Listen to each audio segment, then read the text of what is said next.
जयजगन्नाथ पिलाने तुमମାନଙ୍କୁ ମୋ YouTube channel ଲିପୋ କ୍ଲାସେସ୍କୁ ସ୍ୱାଗତ। ତ ଆଜିର ଭିଡ଼ିଓରେ ପିଲାମାନେ ଦେଖିବେ କି +3 ଫାର୍ଷ୍ଟ ସେମିଷ୍ଟର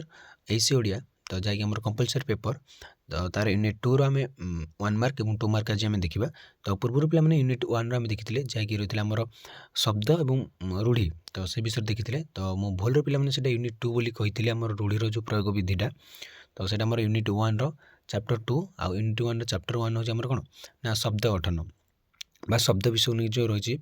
সেটা আমার চ্যাপ্ଟর 1 এবং রূঢ়িটা হচ্ছে আমার চ্যাপ্টর 2 আমার এবে স্টার্ট হল यूनिट 2 है। तो भूल पे मैं सेटा यूनिट 2 बोली कही टी मत क्षमा करदेव। ताला उडे नक चल क्लास टू स्टार्ट करवा। और देख पे द्वितीय यूनिट कौन रही ना वाक्यर गठन रीति और प्रकारभेद। तो ये हूँ आम कौन यूनिट 2। तो यूनिट 2 हूँ आम वाक्यर गठन रीति और प्रकारभेद। ताले देखिए पे देख पे प्रथम आसला क विभाग आमर यूनिट 2 रो क विभाग 1 मार्क प्रश्न है 1 नंबर विशिष्ट प्रश्न। देखा वाक्य क्या कहुए पे प्रथम क्वेश्चन यूनिट 2 रो देख वाक्य क्या कहुए ये बहुत इंपोर्टेंट क्वेश्चन पे केते गुड़ी अर्थवाची शब्द मिलित हो मनर भाव को पूर्ण रूपे प्रकाश कले वाक्य कहुए। तो यहाँ पे तुम जानी भी माने छोट बेलू पढ़ी पढ़ी आसी मनर भाव को संपूर्ण रूपे प्रकाश कले गोटे शब्द बा गोटे अर्थवाची शब्द मिलित हो मनर भावटा संपूर्ण रूपे प्रकाश कले आम कौन कह ना वाक्य बोली कहुए। विशुद्ध वाक्यर केतोटी लक्षण रही सेगुड़ कौन। तो विशुद्ध वाक्यर केतोटी लक्षण कौन कौन देखा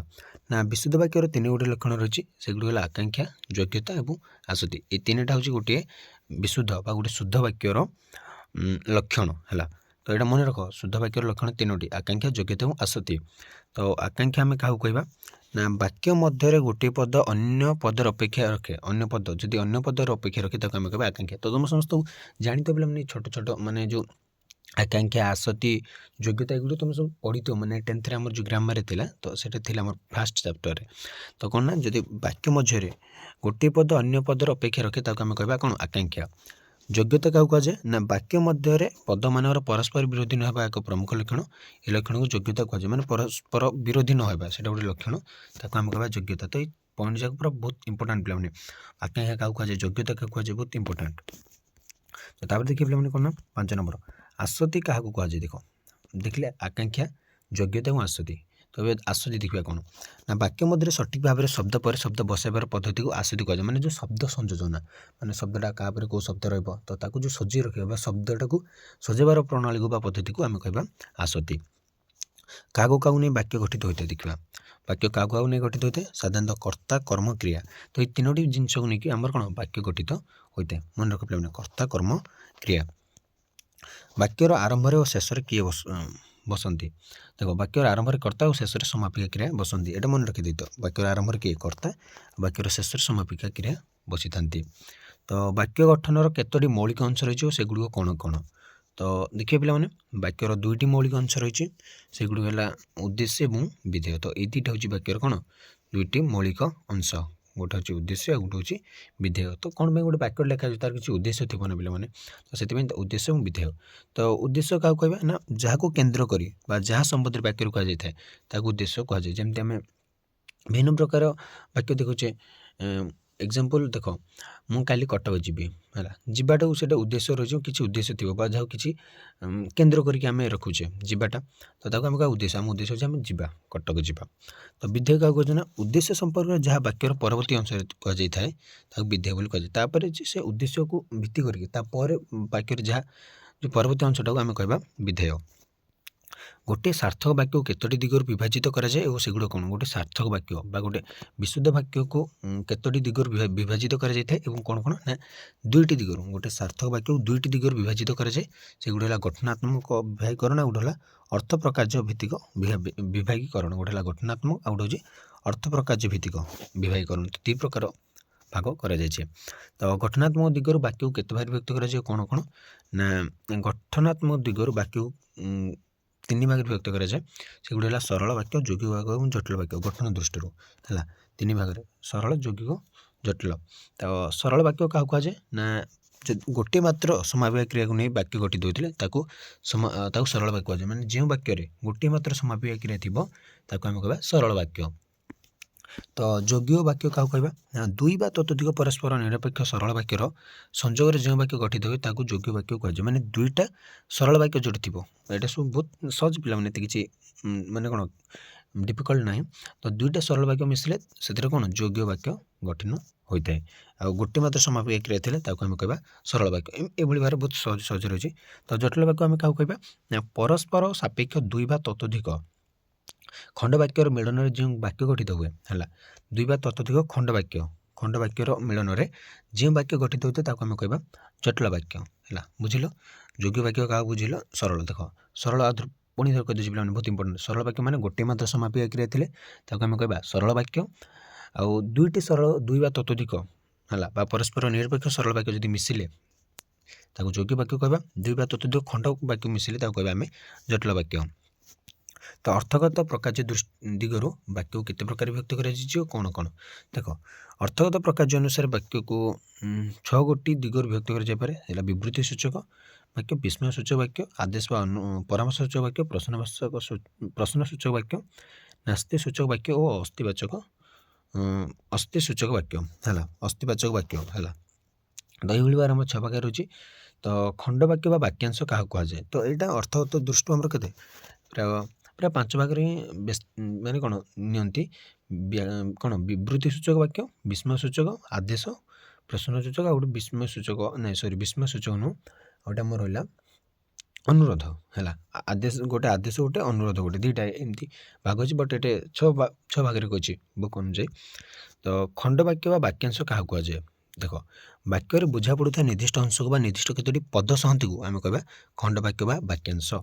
तो विवृत्ति सूचक वाक्य क्या कहुए ना निर्दिष्ट विषय को विवृत्ति वक्तव्य प्रकाश करता वाक्य को गोटे निर्दिष्ट विषय को लेकिन जो वाक्य कही है आम कह विवृत्ति सूचक। तो वाक्य रूपांतर कौन ना गोटे प्रकार वाक्य को अर्थ परिवर्तन कर अन्य प्रकार वाक्य परिणत करने को वाक्य रूपांतर कहुए मैंने रूपांतरण कर गोटे अन्य रूप दि जाए है अन्य प्रकार वाक्य परिणत करने को कह वाक्यर रूपांतर। तो आम देखिए मैंने 2 नंबर प्रश्न 2 नंबर विशिष्ट प्रश्न गुड़ आम देखा 2 मार्क क्वेश्चन गुड़ आम देखा। तो देख 2 नंबर विशिष्ट प्रश्न वाक्य कौन उदाहरण सह लेख उदाहरण एथर आसला केते गुड़िए पद मिलित हो मनर भाव को संपूर्ण रूपे पूर्ण रूपे प्रकाश कले ताको आम वाक्य कह उदाहरण पक्षी मैंने आकाश में उड़ुंट यह एक संपूर्ण वाक्य ए कौन शब्द काटिदे विशुद्ध संपूर्ण वाक्य पार जदि आम उड़ंतीटा काटिद मैंने उड़ुंट काटिद पक्षी मैंने आकाश में कौन से गोटे पक्षी मैंने आकाश में कौन करते है उड़ुंट आम मनकर काटिद मैंने आकाश में पक्षी मैंने उड़ुंट तो कौटे उड़ुंट है पक्षी मैंने तो धर्म हो उड़ा तो कौटे उड़ुंट तो आकाश में मत काटिदे हेनी काटिद आकाश उड़ुंट ताले किए आकाश में उड़ू तो केते उड़ाजाज उड़ू पक्षी उड़ू गुड़ी उड़ू ना किए उड़ू तो से ये तो जड़े जदि गोटे ये कि काटिद काटिदेले से कौन संपूर्ण वाक्य से हो पार ना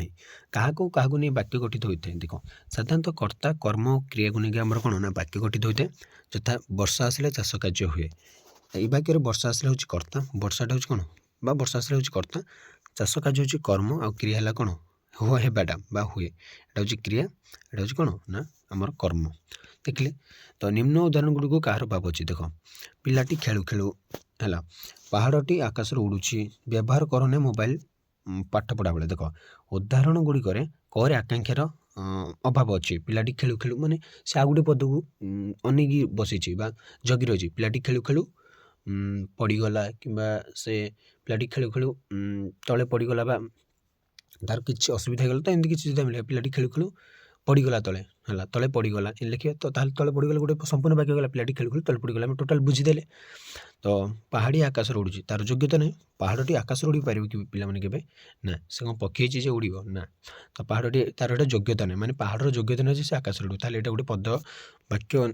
वाक्य पदवाच्य नुहे ये वाक्य पदवाच्य नुहे आर अभाव अच्छे कौन ना आकांक्षा माने से आ गोटे पद जगिचे पिलाटी खेलु खेलु पड़गला कि शोई पड़े कौन कि ना कि आगु दरकार व्यवहार कर ना मोबाइल पाठ पढ़ा बेले तो ये आसतिर भाव अच्छे आसति माने कौन ना पदटा एटा ठीक भाव में लिखा जाए ना पद जो सजेगी लिखा कथा यहाँ सजेगी लिखा जाए ना व्यवहार कर ना मोबाइल पाठ पढ़ा बेले यहाँ कौन हम पाठ पढ़ा बेले मोबाइल व्यवहार करना ही है फास्ट पाठ पढ़ा बेले मोबाइल 2 व्यवहार 3 4 करना तो यहाँ कौन आम सजे लिखिदे केमती सुंदर लगे पाठ पढ़ा बेले मोबाइल व्यवहार करना तो से गोटे बहुत भल वाक्य आमको निज गोटे जापारे हाँ यहाँ गोटे हूँ वाक्य कहु पढ़ला समय पाठ पढ़ा बेले मोबाइल व्यवहार करना। उदाहरण सह योग्य वाक्यर संख्या प्रदान कर। तो योग्य वाक्य कौन देखा दुई बा ततोधिक परस्पर निरपेक्ष सरल वाक्यर संयोग में जो वाक्य गठित हुए ताकू आम योग्य वाक्य कहवा जमी सरल वाक्यर संयोग में दुई बा ततोधिक सरल वाक्यर संयोग में जो वाक्यटा गठित है आम कह योग्य वाक्य जो सकाल है सूर्य उदय हेले पुष्करिणी पद्म फुटिला देख सकाल है गोटे आम सरल वाक्य कहीपर सूर्य उदय हेले गोटे वाक्य आम कहीपर कारण यहाँ गोटे संपूर्ण रूप हाँ सूर्य उदय हेले हाँ सकाल है हाँ पुष्करिणी पद्म फुटिला तो आम तीनोटी वाक्य गोटे गोटे सरल वाक्य बोली आम कहीपर साधारणतः योग्य वाक्य अंतर्गत सरल वाक्य गुड़र प्राधान्य रही है और यही सरल वाक्य गुड़िक ओ एवं किंतु अथवा प्रभृति संयोजक अवय ये सकाल है सूर्य उदय हेले ओ देख ये पे देख ओ एवं किंतु है अथवा ये चारोटी लगी था ये गोटे होती संयोजक अवय देख सूर्य उदय हेले ओ यहाँ हूँ गोटे कौन संयोजक माने दुई बा तीनोटी जो वाक्य सरल वाक्य गुड़िक ही प्राधान्य रही है गोटे ना गोटे यौगिक वाक्य देख सकाल है सूर्य उदय हेले तो ये सकाल है ये गुड़ी हूँ गोटे गोटे सरल वाक्य तो ये जो ओ किंतु देख सकाल है सूर्य उदय हेले किंतु माने कौन किसी गोटे लिखा किंतु से उठी पारा ना बा से आसी पारा ना तो एमती किसी आम जब लिखा आम ताको कहीपर से गोटे संयोजक पा तो जटिल वाक्य क्या कहते उदाहरण सह लेख उदाहरण गुड़ पे मन रखि सियोर गोटे आसो परस्पर सापेक्ष दुई बा ततोधिक खंड वाक्यर मिलन में जो वाक्य गठित हुए ताकू जटिल वाक्य कह जटिल वाक्य कहना ना दुई बा ततोधिक खंड वाक्यर मिलन जहाँ कहले आम कह कौन जटिल वाक्य तो जो मानकर दृढ़ इच्छा शक्ति थाए से भगवान साहय करते खंड वाक्य जो मानकर दृढ़ इच्छा शक्ति थाए से भगवान साहय करते गोटे गोटे खंड वाक्य तो युड़ मिलन में आम जी तैयारी आम कह जटिल वाक्य चतुर्धा विरक्ति भावक सूचक वाक्य पुनः केते प्रकार तो चतुर्धा विरक्ति भाव सूचक वाक्य